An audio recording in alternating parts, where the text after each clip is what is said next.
AI and quantum computing. The convergence only runs one way for now. It's sold as a self-accelerating loop.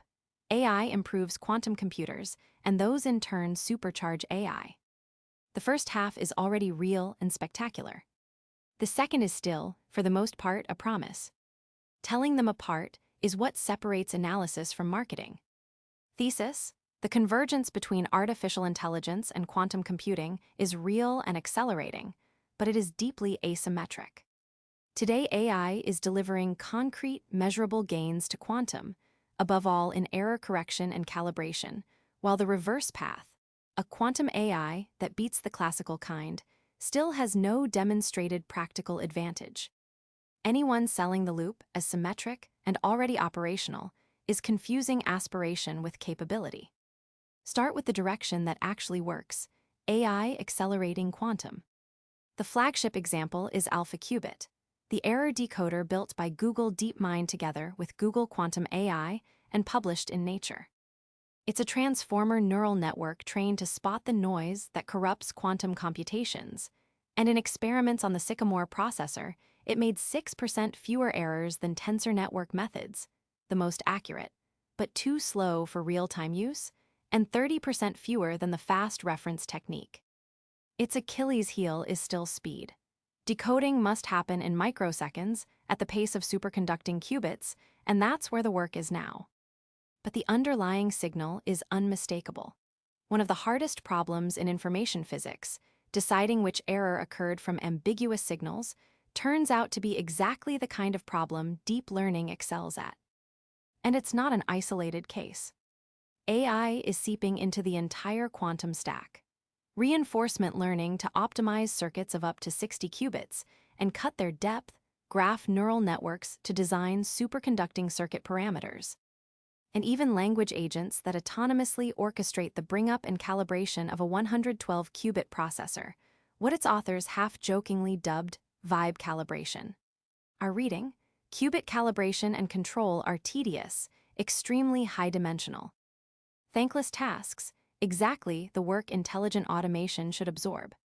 That AI is maturing here first, in the lab's back room, is consistent with what we see elsewhere. Technology reaches the boring before the spectacular. The hardware, meanwhile, has taken a leap worth acknowledging without euphoria. Google's Willow chip, 105 qubits, demonstrated below-threshold error correction for the first time. As you enlarge the code, the logical error rate falls instead of rising, with a 14 times suppression each time you increase the code distance. And a logical memory that outlives the best physical qubit by 4 times. It's a milestone 30 years in the making, since the 1990s. IBM has published an unusually concrete roadmap towards Starling in 2029, 200 logical qubits, 100 million gates, built on QLDPC codes that, the company says, cut the number of physical qubits needed by up to 90%.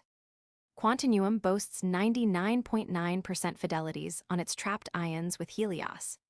Era and Quantinuum itself already show dozens of logical qubits, with far more efficient encoding ratios than once assumed. This is the end of the quantum is always 20 years away narrative. Now the uncomfortable part, because our line is never to sugarcoat the short term. First, hype with consequences. Microsoft's Majorana 1 chip, unveiled in February 2025 with the claim of 8 ultra-robust, topological qubits, has drawn harsh and sustained criticism from the condensed matter physics community. Nature's own editorial note warned that the published results do not constitute evidence of topological modes, and the debate was still open in 2026. We cite this as an allegation and a caveat, not a verdict. Microsoft stands by its interpretation, but it illustrates why in this field you must demand peer review and hard benchmarks before buying the headline. Second, and more important for dismantling the magic loop, quantum applied to AI still isn't delivering. Quantum machine learning, QML, runs into barren plateaus, where gradients vanish exponentially with system size and training becomes unfeasible. And there's a devastating irony, documented by Los Alamos researchers. Many of the architectures designed to dodge those plateaus turn out to be classically simulable, meaning that if the quantum model can be trained, an ordinary computer could probably have done it too.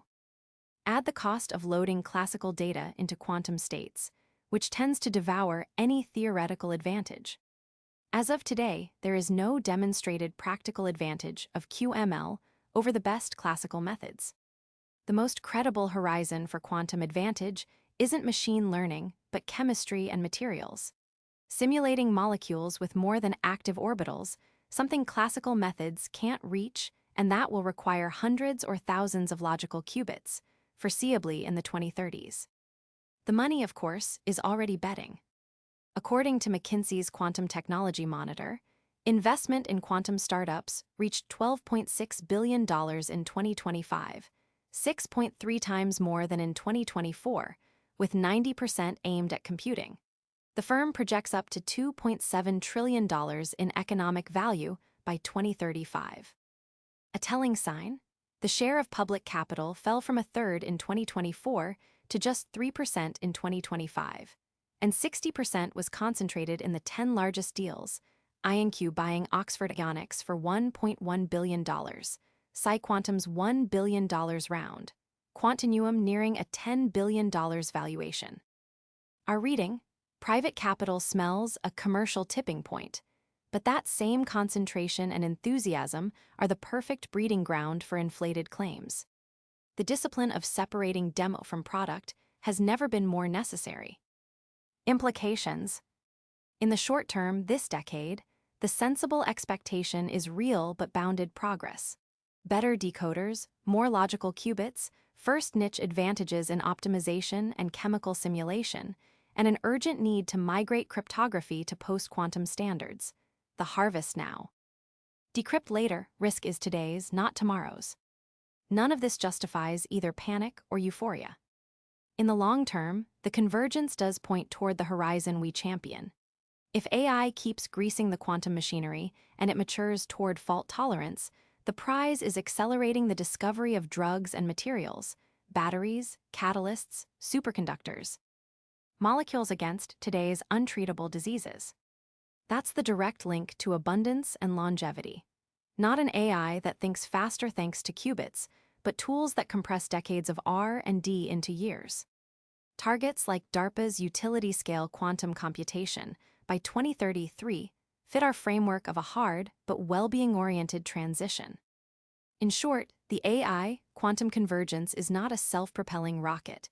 It is, for now, AI pushing quantum uphill while quantum can't yet return the favor. Recognizing that asymmetry isn't pessimism.